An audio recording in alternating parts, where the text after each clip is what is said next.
What's good, YouTube? This is gonna be one of my more jinkier, like live commentary videos.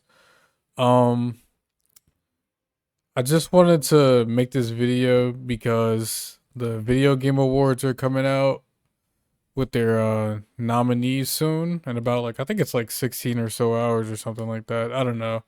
They're gonna announce their nominees tomorrow. So I decided why not get on here and sort of give my opinion on a very controversial topic regarding the awards show, and that is whether or not Shadows of the Erdtree should be nominated. Um, I just want to preface this video by saying, like, I am a huge Elden Ring fan. I have nothing against it. I love Shadows of the Erdtree. I was actually one of the people, sort of like defending it for some of the flaws that people were having with it, saying that the bosses were too hard or that there were some areas that were too empty. Um, I feel like it was a perfect expansion. I feel like it gave us everything that we wanted and more.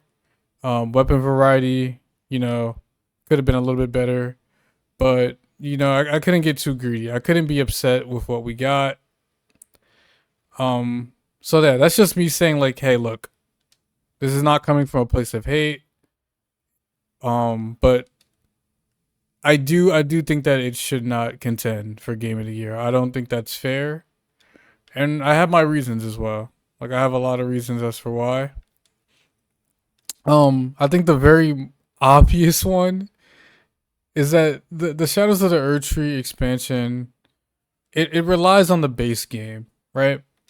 Like you can't deny that coming into Shadows of the Erdtree, you're still playing Elden Ring, right?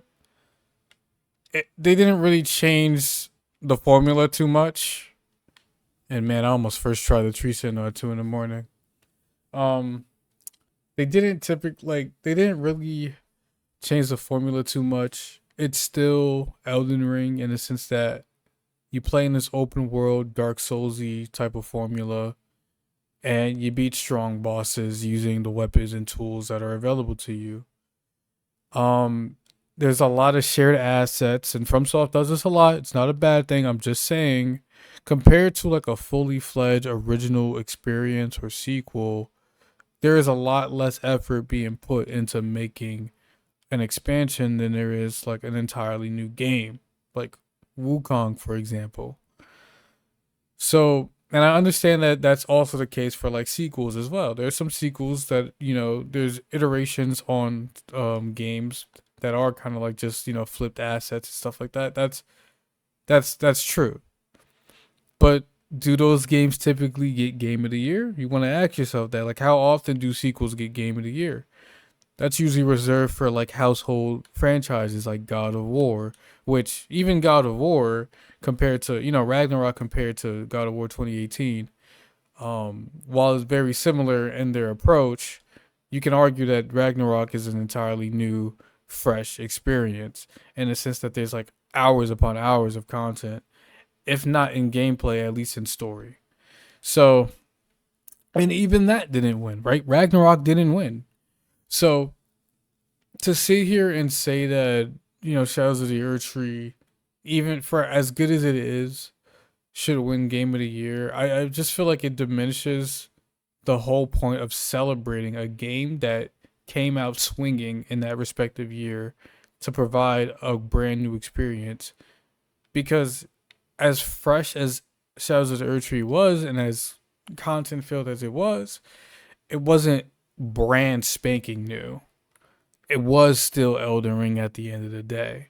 And I've said the same thing about Cyberpunk. There's Cyberpunk expansion that came out last year. I was scratching my head at some of the awards that it was nominated for because I was like, well, this game didn't really come out in 2023. This game came out years ago. So that's kind of how I feel about Shadows of the Erdtree. And again, I really like Shadows of the Erdtree. This isn't coming from a place of hatred. This is just coming from a place of wanting to sort of set ground rules.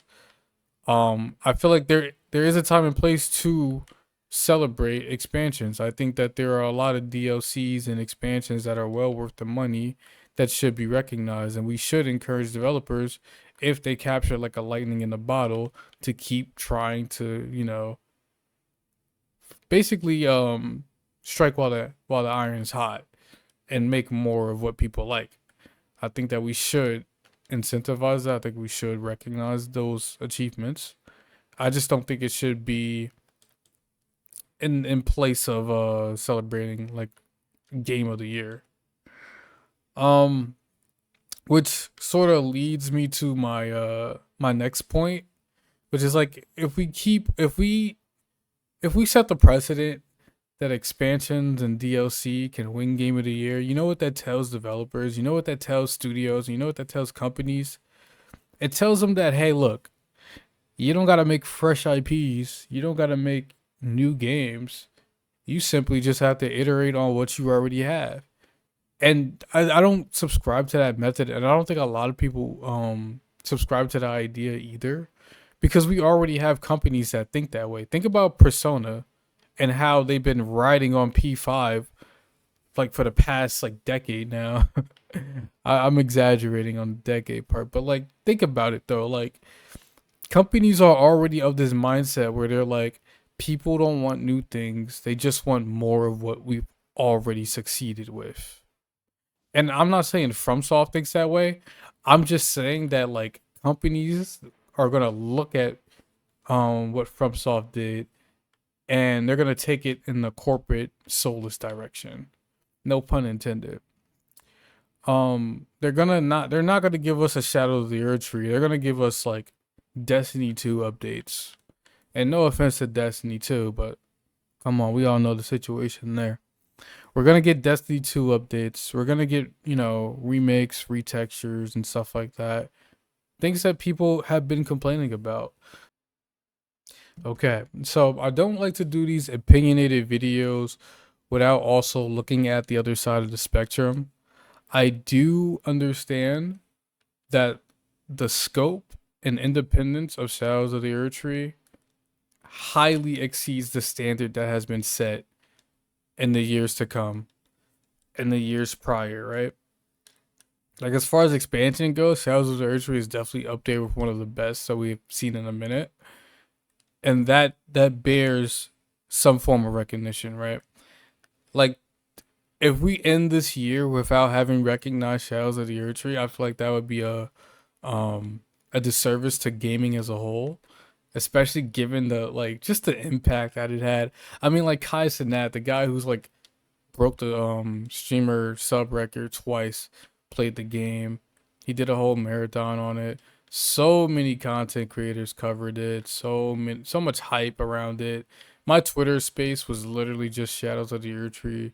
Like the cultural the cultural impact of this DLC far exceeds a lot of expansions that have came out, and it's not even close.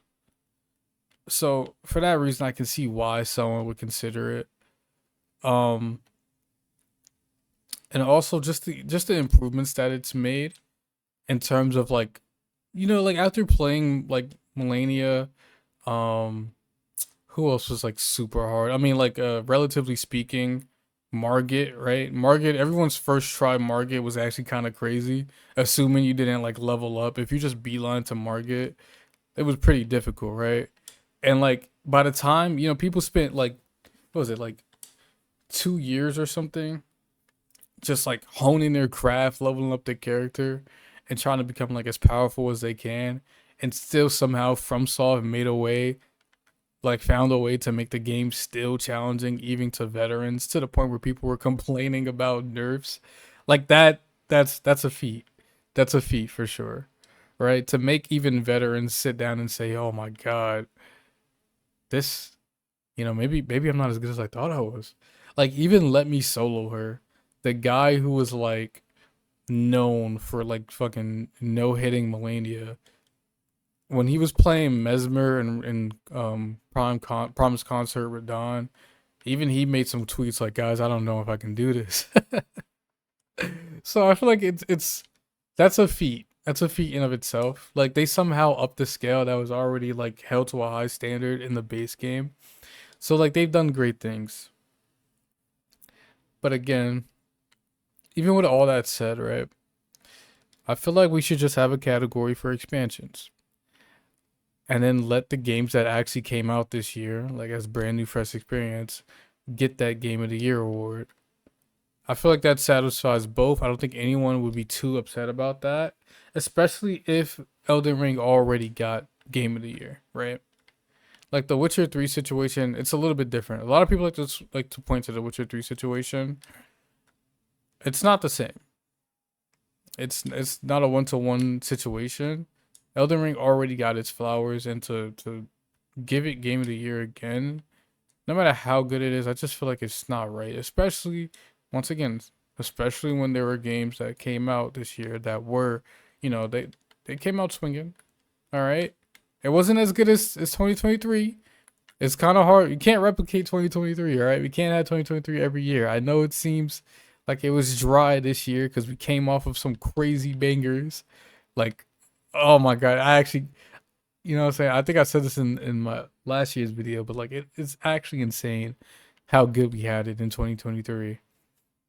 So of course, coming into 2024, we're gonna be a little bit, not disappointed, but like coming off of such a high, anything is gonna feel like a bummer. So I understand the sort of desire to just say, fuck it, let's just give it to Shadows of the Erdtree because that was so amazing. Let's just relive our glory days and when we had God of War and Elden Ring. Let's just try to recapture that lightning in the bottle. But it's like, no. Recognize that, we had an awesome year in 2023 and that 2024 was just a little bit, it was inevitable. 2023 was so amazing that 2024 just kind of looks pale in comparison. But if you look at 2024 in in a vacuum, you can realize that some games actually, deserve that spot and that it shouldn't be overshadowed by DLC no matter how much of a fan you are of the series. So that's just my take. I just wanted to come out and say that. I hope that whatever game gets Game of the Year deserves it. I'm going to be looking at the best soundtrack category because you know what? I feel like Frontiers got shafted. I feel like we need to run it back with Sonic X Shadow Generations. Just give it, give it something. Give it soundtrack, platformer, I don't care. Actually, you know what? I forgot they got to compete with Astrobot, so but whatever. I just need Sonic to get some flowers. Sonic is my like childhood hero. That's the only bias I will admit to. But yeah, that's pretty much it. See y'all.